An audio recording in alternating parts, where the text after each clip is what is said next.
So I think this is a really good question because I think it's really easy right now for people to deprioritize diversity and inclusion. There's so much on the plates of managers and organizations trying to adapt to this new way of working. And now that they're reintegrating back into their physical workspaces, it might be a completely different setup than it used to be. And that can mean that um, there's a lot on managers' minds. There's a lot on managers' plates, and that makes it really difficult to keep diversity and inclusion at the top of those minds.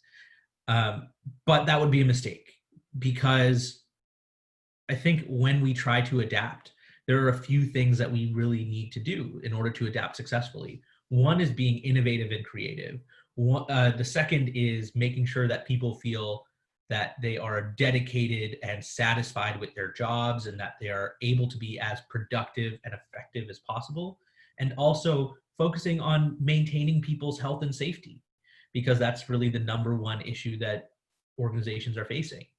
So if you're trying to accomplish those four things, then really diversity and inclusion is your method to solving those problems, because more inclusive teams that are diverse are more creative and innovative. They come up with greater numbers of solutions because they can bring their whole selves to works and their whole backgrounds to the approach that they take to solving problems.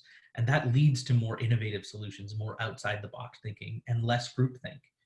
It also means that when people can feel like they can bring their whole selves to work, then they are going to feel more satisfied with their jobs and more dedicated to their workplaces and more able to be as free as possible in the way that they do their work, which means that they're going to be more productive and effective in doing that work because they're not guarding themselves a little bit. They're not worrying about hiding aspects of who they are or letting things slip that they might not feel comfortable shared. If they feel completely comfortable, then they're not worried about those things and they're able to actually focus on the work a little bit more effectively.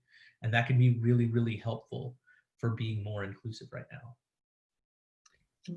Just building on what Raafi said, I think, we're seeing a real bifurcation of organizations right now between those that are letting this fall off the agenda, or even cancel or postpone, and those that are doubling down and realizing that we need to be inclusive more than ever right now. And all I'd say is there are so many reasons why it's important to keep this at the forefront of our thinking right now, even more so right now, as Raafi said.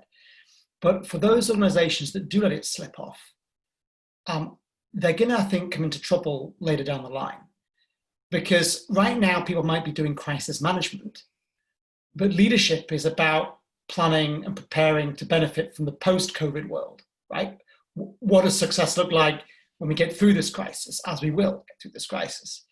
And if you have taken your foot off the gas on building that diverse, inclusive organization, precisely at the time when your employees and customers and stakeholders are going to be watching you most closely, not only is that going to be bad for you in getting your credibility back, it's going to put you back years because it takes time to build a diversity inclusive organization.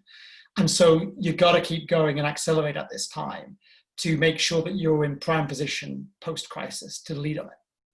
So that's what I'd add.